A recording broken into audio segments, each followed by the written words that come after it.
Welcome, everybody, to the NARPM podcast. Thank you so much for being here. So we have Mason Arispe, who is the BDM at First Choice Property Management, and he's the host of the Fort Worth Property Management podcast, which I'm really excited to dive into that. Mason's been working closely with homeowners and investors throughout the Fort Worth area and helping them navigate the rental process for 3 years. First Choice specializes in single-family homes, serving client base made up largely of accidental landlords and small portfolio investors. So right up our alley. Mason's led the growth of First Choice Property Management from 300 doors to now over 500 doors over the last 3 years. He's also the creator behind First Choice Property Management's growing social media presence, where he shares practical insights on real estate investing and rental best practices for homeowners and landlords, which I think is a great way to get business. So Mason, thanks so much for being here today, buddy. Pete, I'm super excited. Thank you so much for having me on. All right, so let's start with the basics here. What does a day in the life of a BDM at First Choice Properties look like? Yeah, that's a great question. So every day is completely different. I look at it as more of a weekly structure. So a lot of times we get a lot of leads that come in over the weekend, and my first focus is inbound leads. Those are going to be the warmest or the hottest leads. They typically submit a rental analysis from our website, and my job is to begin communicating with them and essentially get them on the phone and determine if they're a good fit. And so on Monday, I typically start with scheduling phone calls, hopping on calls that I previously set. And then in the middle of the week, Tuesday through Wednesday, I am actually attending consultation with homeowners. So we do go and meet at the property. That is what the bulk majority of my time is spent doing, is visiting the properties, determining a good rental price that we think that we can get for them. And then, of course, after that, sending a property management agreement. So everything that I do day to day is centered around generating leads or contacting and trying to meet with the leads that are inbound to our company. So you said inbound leads. Do you guys have a marketing division, or do you work with a third-party marketing company to generate those inbound leads? We don't. So one really great thing about First Choice is that years ago, the owner of our company, Rob Kazin, he purchased the URL fortworthpropertymanagement.com. And so, I mean, with SEO and AI now, that URL has just worked on itself. And so that's one of our biggest drivers. It's just our handle, fortworthpropertymanagement.com. And then we use PMW, who I guess generates our website, and they do some marketing with like actual ads. They do like some blogs for you guys and Yeah, blogs, some Google ads, but we really don't have an outside agency who is specifically working on our marketing every single day. And so we're not utilizing it as of right now. Okay. And how many leads are you guys generating on a month on average? I know some months are going to be less than others, but on average. Yeah, on average, I would say probably about 35 to 40 leads a month. And those are going to be valid leads. Single family homes in our area, because we do get a lot of Dallas leads and we don't service those areas. So it's about 40 valid leads that I could potentially sign that month.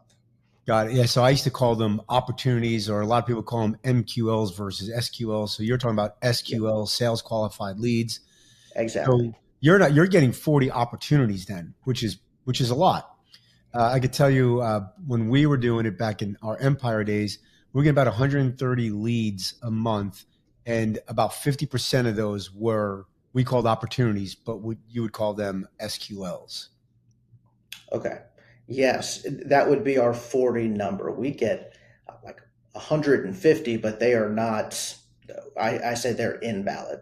I either refer them out, or a lead came in from California or something like that, and they don't have a rental property here in Fort Worth. And so I filter all those out. Included in those 40 leads, the SQLs, I do also sometimes get owners who are not qualified. I would say half of my job in determining if I'm going to bring on a property is determining if the owner is a good fit for us. And so, included in that 40, I do still filter out some that their philosophy doesn't really align with ours. So one of the biggest challenges that people talk about all the time is the disconnect between sales and operations, right? Yeah. So Oh, yeah.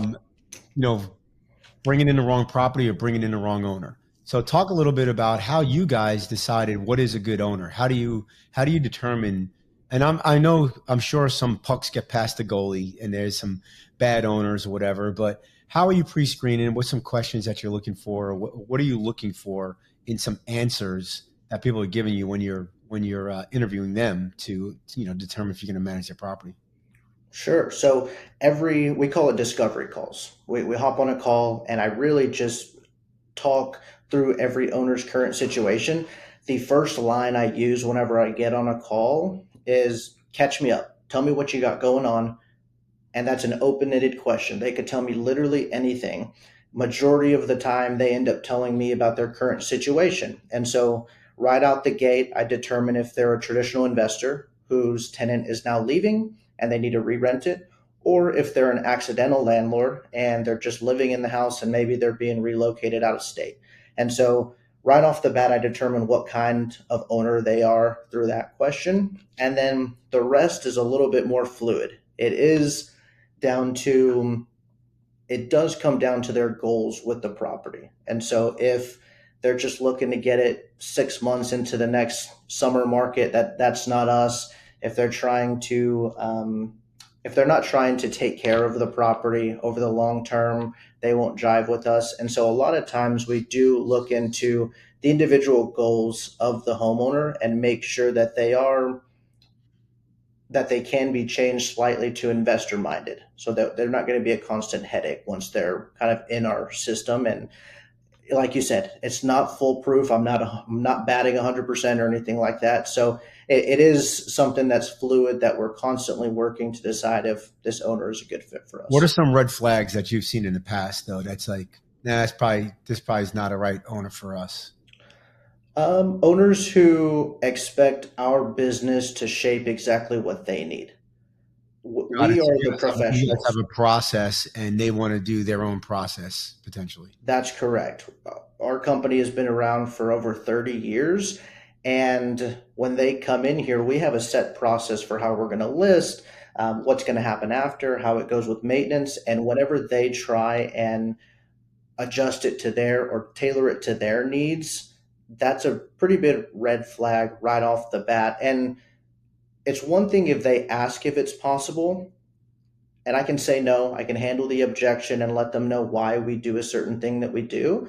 But whenever they're pushy to a certain extent, whenever they're adamant that it has to be done this way, that's a pretty big red flag in my mind because even if they agree to it now, once they get through the door, it's going to be a constant headache whenever they're asking property managers or operations for different things every time. So that's one of the biggest red flags. Yeah, I know. If they ask like, "Hey, I want to get final say on an application," that's usually a pretty big red flag, right? That's kind of an easy one.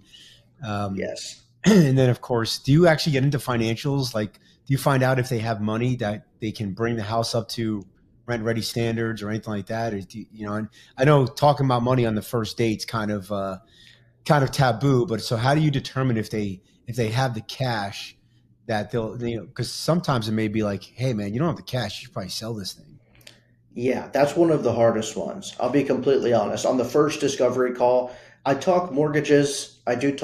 Sometimes I talk rental prices, but the way that I determine if they actually have some type of nest egg or savings account to invest into the property is at the meeting.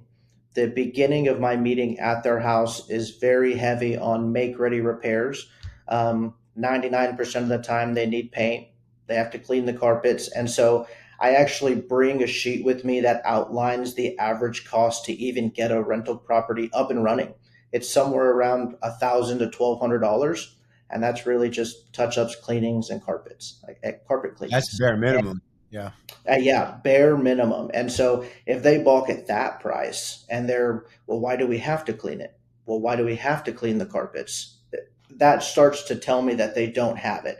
And so if we talk a bigger make ready, upgrading different things to the house, and they're on board, if they're okay with it and they understand why we need to make those upgrades, that signals to me that they have the money. And of course, I tell them we require a certain deposit down or what we would require them to pay up front. And if they're agreeable to that, that typically signals to me that they're able to afford those renovations. Is it a red flag if they haggle about price, or is it just somebody just trying to maybe get a better deal in your experience? I don't think it's a major red flag because the bulk majority of people I think are taught that everything in real estate is a negotiation, and other management companies will negotiate price. Unfortunately, we do not. Excuse me. We do not negotiate on our management fees, but there are a lot of companies who will. And so I think it's a common thing that they see as they make other calls because we are not the only call that they're making. And so I won't consider it a major red flag. I would probably do the same thing if I was calling management companies for myself, but it depends how much. If they're wanting a 5% decrease, that may be a pretty big red flag because we'd be way out of their budget that they have in their mind. If somebody's asking about price on the first date, do you answer that, or do you have a sales script that talks more about value, so that you can show what why you guys are worth what you're worth? Because I know mistakes I made early on was people would call me like, "How much? 10%? Okay, click." You know what I mean? Like, and so Yeah. you don't want to talk price right away without showing a lot of value. So how do you get around that? Yes, I do have a sales script that is more value oriented, um, and it's really about deflecting the price question, especially if it's at the beginning of the call. There's a lot of different ways that you can do it. The easiest way that I found to do it is since our pricing is a percentage, I don't know what your property looks like. I don't know what rental price you're going to get yet. That happens whenever I see the house and when we actually get a plan together, but I can tell you what we're going to do to work towards those. And then I go into the services that we do during that time. And then at the very end, I try and redirect it towards a rental price. Every homeowner wants to know what their house is going to rent for. So if I have to give them that to get around our actual pricing until I meet them in person, I'll do that because I'm very good at building trust once I'm in front of you at your house. And so the fact that I'm even out meeting with you before we've earned your business is already a step ahead of the game from other people. So I'll talk pricing at the actual meeting and I'll bring a sheet with them and walk through line by line what we charge and reiterate what it covers. So let's talk a little bit about your sales system, because obviously you have multiple conversations with these folks. So let's start off with I mean, obviously the website is doing some education, some know, like, and trust. I'm assuming you guys have tons of Google reviews, so they're reaching out and calling you because they feel that you guys that First Choice can manage their asset. So now ring ring or email bings. You have that first call. You're basically interviewing them as much as they're interviewing you. And now let's say you think the house is a fit. You think the owner is a fit. Um, After that first meeting, how long does that first meeting last typically? And then how quickly are you trying to schedule a second meeting? So the first meeting is a phone call. Either they call in or they submit a rental analysis on our website. We schedule a call. The call on average is about 20 minutes. So I block out 30 minutes on my calendar just in case. And 20 minutes, we're typically, at first, I'm gathering my info. I'm asking questions off the bat. And then about midway through, I open it up to allow them to ask questions. And so that first meeting is really just policies. Sometimes they like to get into pricing, and then again, determining if this would be good for partnership. And at the end of that call, every call I get, I'm asking for the second meeting, unless it's just obvious that they would not be a good fit or if their timeline is just way too far out. And so I am asking for a meeting at the end of every phone call. And then I try and schedule what we call a consultation. The consultation is typically on site at their house, whether they're living in it or whether it's vacant. And that meeting is typically 45 minutes. And I block out an hour for extra questions or an extra make ready, stuff like that. So you are trying to get them at the house, and you're going to each house that a prospect is calling you on. So I know there's people listening to this saying, "Man, there's no way we can do all that because of our service area or just the number of units that come in." So let's talk about the advantages and disadvantages of going to the property. So obviously, you guys go to the property. So let's talk about the advantages of going to the property. Sure. Yeah, that's a really great question. What the only way that we're able to do it is our company, we only service about a 35-minute radius around our office. With traffic, sometimes I can be in traffic for about 40 minutes getting to a house. But our service area is not the entire Dallas Fort Worth Metroplex. So it is nice that we have a set service area. And if it's outside of that, I don't have to travel to that property. We would refer it out. And so some of the pros of meeting in person, I think the biggest one is they actually get to meet with somebody from your company. A lot of times people think property management companies are big national companies and they'll never come meet with me until I sign up with them. That's one thing. They get access to you before they even sign a property management agreement. The second biggest advantage is actually seeing the property with your eyes and being able to build out a plan for the make ready. In my opinion, the make ready is one of the biggest headaches when it goes to operations. And so I can truly get a plan together, and I've seen it with my own eyes, and we can bullet point what exactly is going to happen after they move out. So I think those are the two biggest things. Yeah, and you can determine if the house is actually a house that you'll take, right? Exactly. So you Oh can yeah. actually Yeah. touch, feel it. And obviously, the negative is there's a lot of windshield time. You have to go out there, and that can that can definitely hurt sales, especially if you're doing the whole DFW, Dallas Fort Worth Metroplex. Because Yes, it is a commitment. I'm aiming to have 5 consultations a week. And so that's at least 5 hours on property, plus drive time, plus prep time. I do take a folder with me. I run rental comps. I bring stuff about tenants. And so it does add up, but that's the bulk majority of my job. That's what I'm brought in to do. I would say the other positive is because if you get the right house with the right make ready, setting the right expectations, there's a lot less pressure on operations, right? No one's like saying, "Hey, this wasn't going to rent for this," or no one's saying, "Hey, the make ready cost is too high," or you get a property manager, it's like, "Man, this house is a POS, and Right. they should knock it down," versus right. So Exactly. we were the other way, right? So we started going to the houses, and then we realized Houston, it's just too big. Drive time is just killing us. So we went the other way, and what we had to do was basically create definitions. If a house is in a certain zip code, we wouldn't take it. If a house rents below a certain amount, we wouldn't take it. We'd look at Google, to just see, Google Maps, if you will, to see what the house, if it's still standing and everything.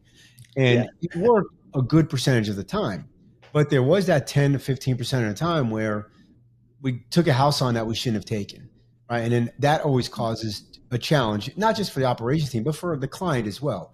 So he had the house rent, that we were going to property manage, and now it's like, no, we can't really manage this house. So it's a negative, it's a negative experience for the owner.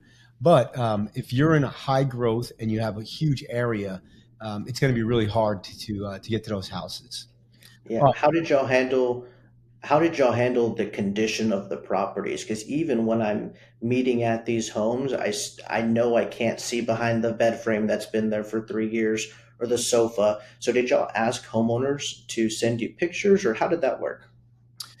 Yeah, what we did is once the house was vacant, we had field techs. So some people might call them, inspectors or whatever, but we had field technicians. Their job was to drive around all day long. So I had two of them, and they went and they documented the house. When we got overwhelmed, we would use on-site pros. They were in our area, And so we would send them out to do kind of like an inspection of the property, and then we can see what it actually looks like, which is again, there's a negative there because now you're seeing it after the person's moved out, after you're got a property management agreement signed, after you did all this work, and then it's like, oh, by the way, this is going to be a $15,000 make ready, not a $1,500 make ready, and that always caused some tension when that happened. But again, if you're super growth minded and you're in a huge area, you have to look at the risk reward, right? The risk is you're going to get some bad properties. You're going to have some negative experiences, but the reward is you're going to be able to close more properties. Because your team's not driving all over the place.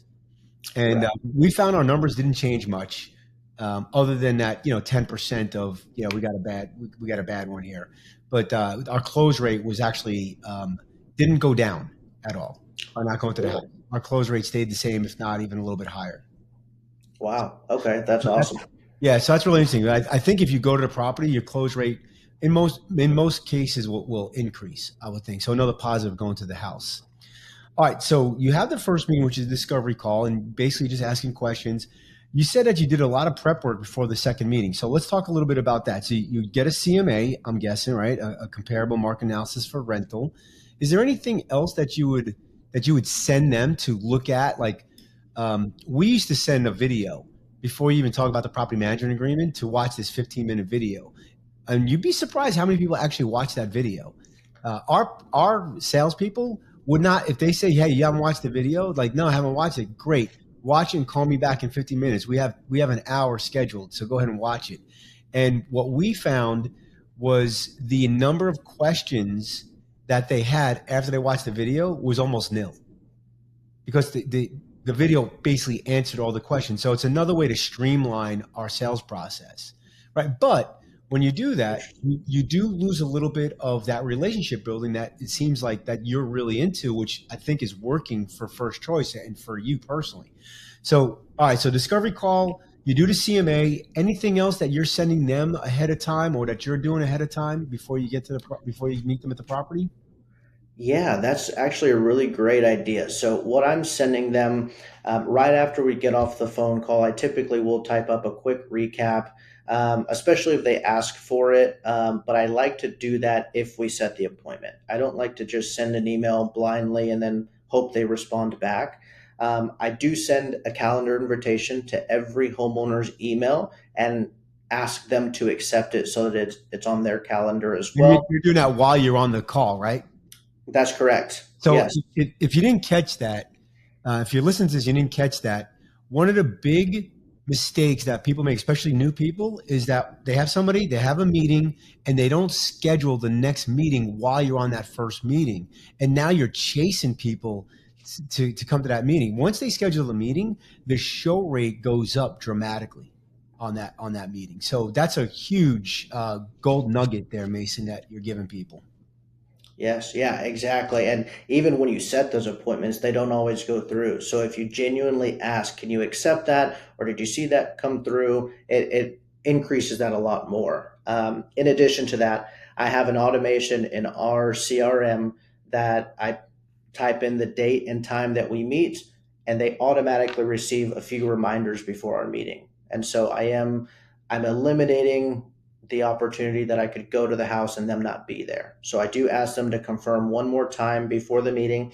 And then whenever I actually attend the meeting, I take a folder like this. I'm actually going to one after this, and it's branded. It has my card. I bring in exactly how we screen tenants to eliminate homeowners wanting to screen their own renters. And I talk through that with them, and I leverage how we screen renters to justify the make ready repairs that I suggest, to say this is what we're working towards. After I do that, I talk rental prices and I present my CMA. I go through each property that I included in there with them. And then that's typically about halfway through the meeting. Halfway through, I do open it up for some questions that have come up since our last phone call. And then after we get those out of the way, the second half of the meeting is tailored towards getting a plan together for listing. I do this so that now we can plan together in person an actual plan for their property. This gets them a little bit more invested, and it's a lot easier for them to say yes if you leave that meeting with a dated plan. And so I do bring in step by step what we're going to do after they sign a property management agreement. I give them a sample copy of a property management agreement as well. That I don't go through it with them at the property, but I do just provide them a template in the folder that I bring with them. And if they have the first meeting, they're a good fit, but they don't schedule a second meeting, they want to talk to other people, whatever. Do you just throw them into a drip campaign? Do you schedule up a follow up call? Do you schedule up, hey, can I reach out to you in a few days? What do you do for those folks? I still try, and we call them dated next steps. That's where you set a follow up. You never leave a phone call without having some type of plan in place after. And so I try and get a dated next step. It depends on the objection they give me. It's typically, all right, well, I still have a few more calls to make to other management companies. Let me get back with you, or let me talk with my wife and I'll get back with you. And so I try and get a dated next step, either another phone call. It doesn't have to be a full meeting, but another phone call for another week. And it's usually just a simple question. Okay, how long do you need to make those phone calls? And they'll say this next week or so. And so I'll have a dated next step to call them back, or at least send them a text message. I don't put them in a drip campaign unless their timeline is 9 to 12 months out. If they genuinely are just in the information gathering stage, I'll put them in a drip campaign. But if they're even warm over the next 4 to 6 months, I'll stay in contact with them personally and set a reminder on my end to contact them. So you're doing manual reminders in your CRM. It then gives you a task, a reminder, and then you're reaching out to them. Correct. And CRM you're using, is it Lead Simple or is it something It's else? Lead Simple. Lead Simple. And are you using any AI right now on your meetings? Not on my meetings, no. We are implementing AI in a few different ways. Even with the podcast that we're using, we are using ChatGPT a lot more in operations. Our property managers were spending so much time typing every individual word out on emails, not having templates. And so we are on the cusp of using AI a lot. And that's why I was so locked in at Rentscale Sales Mastery. They were talking about AI. I filmed a video there so that we can start using that. And we're excited about what we're rolling out with AI soon. I'm going to give you a tidbit here.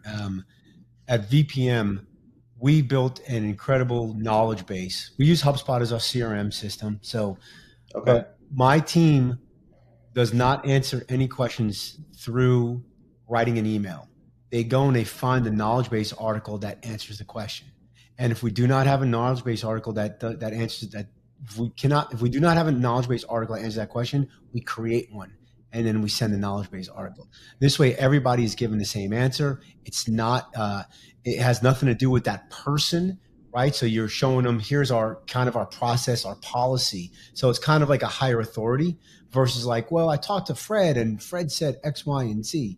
It's like, no, Fred said the same thing as Sam, said the same thing as Mason, said the same thing as Pete, because we use the knowledge base. So that has saved us. We've doubled in size in our company, and the amount of tickets that we've gotten has stayed the same because people can actually see the knowledge base. They can, and then our time to solve tickets has gone down by, I think, a full day because we have the knowledge base articles now. So awesome. And so this knowledge base, is it an internal thing that you have, or is it like a blog or something on your website that you can direct people to? So it's both. We have some internal knowledge base articles and we have a lot of external, and you can go on our site and basically just type in and search, right? Search for a question and you get the answers there. So, okay. All right. So now you've decided this is a good owner. You decided this is a good home. Now, typically when you're at the home, you're going to get a yes or a no typically, or is it, hey, I got to wait some more? Because they've invested a bunch of time now. So I'm guessing you got a yes or a no at this point. Correct. Yes. As long as their time frame is within the window that I'm allowed to sign a property management agreement, I will do my best to get a yes. And so to give you some context, I am allowed to sign a property management agreement if they are planning on moving 45 days or out or in, All excuse right. me. Got it. So if they're, I can, if they're moving further, excuse me, if Yeah, they're so moving 2 months, time, if they're moving out 60 days out, no management agreement. You reach out to them at no 45 management. days and you get the I management have agreement. to set the date that I'm going to call them for the management agreement. Yes. If it's 45 days and in, my last question in the meeting is, so does this feel like a good fit? If they say yes, then you get the commitment to sign the property management agreement. You go home, fill out the e-sign software, and then you send it to them immediately right after the meeting. And so you're always wanting to get that yes after you leave. Got it. All right. So now talk about your numbers. Do you have metrics that show you like from like your conversion rate from the first meeting to the second meeting, your conversion rate overall on, is it on property owners or on number of doors? Talk a little bit about that. Sure, we do.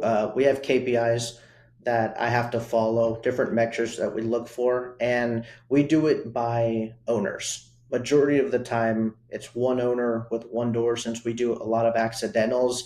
If Mhm. they have multiple doors, that's just the cherry on top. And so we do it by owners. Majority of the time, my conversion rate from leads to successfully signed and into the door is about 25 to 30%. And of course, that has to start from the average of 40 leads. You want to set about 50% of that in meetings. That's where my 5 meetings a week came from. And so I'm trying to do 50% to the second meeting. And then from there, I'm trying to close as many as I can About after I meet each with trying to look them. for you like for a 75 to 80% close rate. If you get them to the property, I would think you want it to be pretty high. If I get to meet with them, yes. Okay.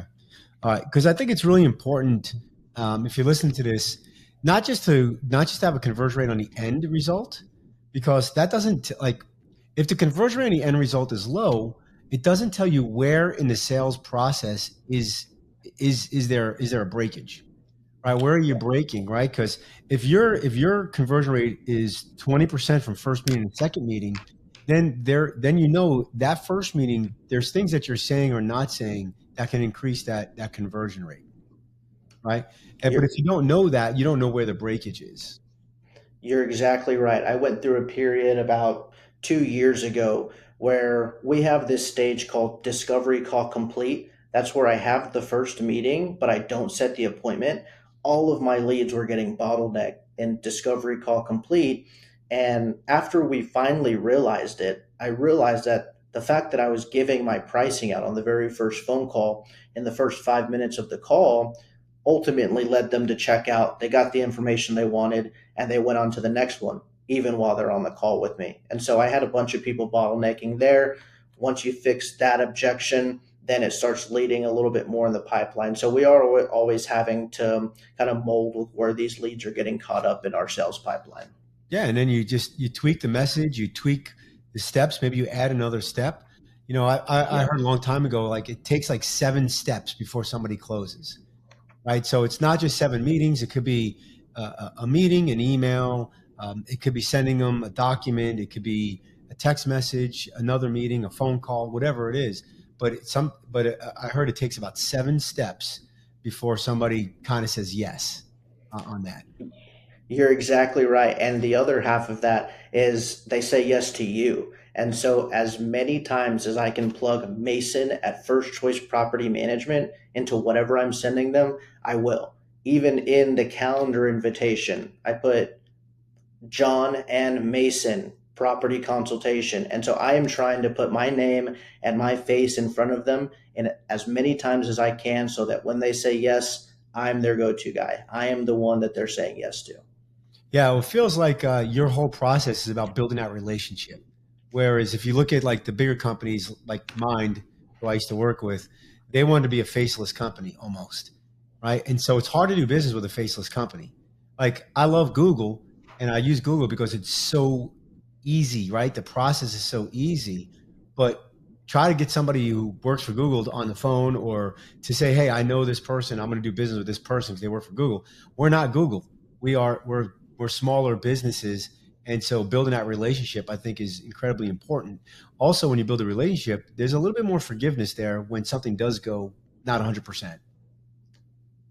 Exactly. Yeah, that's the big thing is all three of our property managers are here in our office every day, and all three of them are women. And so whenever you bring in these landlords, you do also bring in a personal aspect because you want your landlord partners to treat these property managers with respect.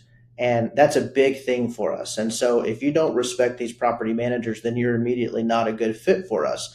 And so building that relationship does give a little bit more forgiveness and a little bit more patience, which is always great whenever your property managers are reaching out to them for a big repair. And so that's another thing that we look for when it comes to owners. We're redoing our website right now, and that's actually one thing we're going to put in the About Us section is that respect is a really big thing for us, just because, I mean, It's one of with your core values. yeah, one of our core values, and we want to make sure that these owners are just aligning with that when they come through the door. All right. So now they signed the PMA, they signed the prime manager agreement. Where does sales stop and ops start? Like, for example, are you getting the keys? Are you getting a lease if it's leased up already? Um, are you turning on power, electric? Like, what are some of the functions that sales does? Or is it, I got the PMA signed, here you go, you guys deal with it, and you have an onboarding team? What does it look like over First Choice? So now, as of October 2025, now my duty stops once I have the property management agreement signed and we have what's called an intake form signed. I have to get this signed from the homeowner. It's our first step of onboarding, and it collects information like the mailbox number, the air filter size and location. Once I have those two items, I can send it to a property manager and our operations team, and they take over everything from there. And in that intake form, they'll direct where they're going to leave the keys, and operations will take over from that. Before October 2025, I was doing photos. So I would come back to the property and do photos. I would meet with them with a lockbox after signing the agreement because we would wait until we have an agreement signed to get a key. And so I would be doing some of that. But now that we're growing, we're kind of moving around the responsibilities, and so mine will end at the agreement and the intake form. Yeah, my philosophy early on was like, hey, we need some help from the salespeople. Then my philosophy as we started growing was like, no, I need the salespeople to do one thing, and that's sell. Like Yeah. get them to sell. We actually even got our BDMs, assistant BDMs. So the assistant BDM would be the one that takes that first call to schedule that discovery meeting. They would be answering the emails. They would determine if it was a lead or an opportunity. They would put them in the drip campaign. They would take all the notes. They would do the CMA for you. They would prep the PMA for you. As a BDM, all you're doing is you're going meeting to meeting to meeting to meeting. So we're running against time, but I do want to hit Okay. about the Fort Worth podcast because you said that you get a lot of inbound leads, but that you are creating some outbound leads, and the podcast is one of the ways you all are doing it. So talk a little bit about why you created a podcast and how that's helping with you guys right now.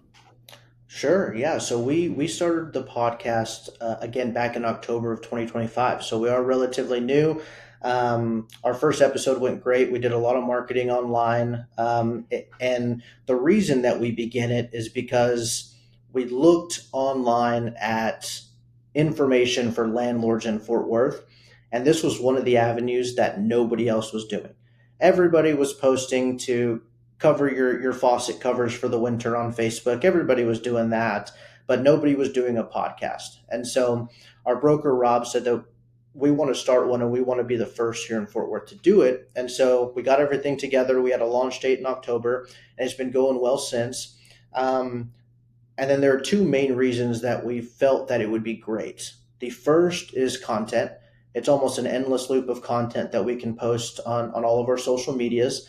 Um, and the second thing is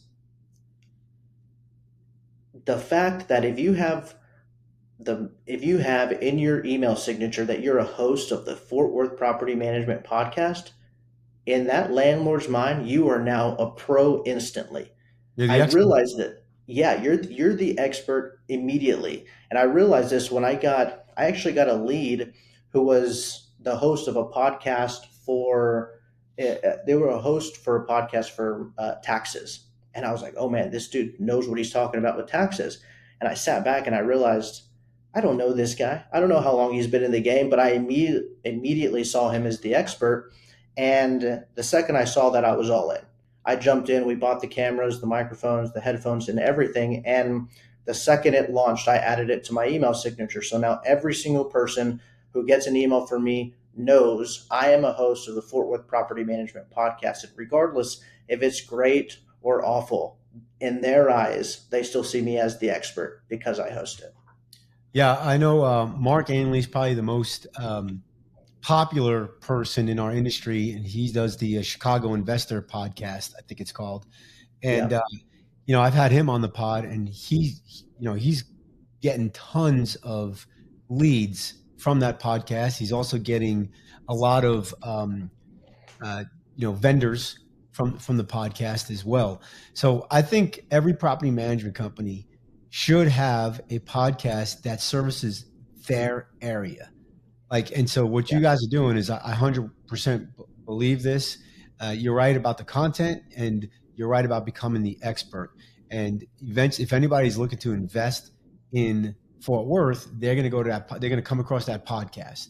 All right. If anybody's looking for a property manager because they're going to leave to go to Dubai for 2 years, accidental landlord, reluctant landlord, they're going to reach out and see that podcast and be like, oh, these guys run a podcast. This is what they do. So I think it gives you that expert. Well, look, I'm the NARPM podcast host, so I believe in that Right. stuff. So, all right, man. Well, listen, I can sit here. There's so many other questions I had here for you, but we are up against it. So Okay. I like to keep these short and sweet. So I think we did a deep dive into your sales process. So I do appreciate that.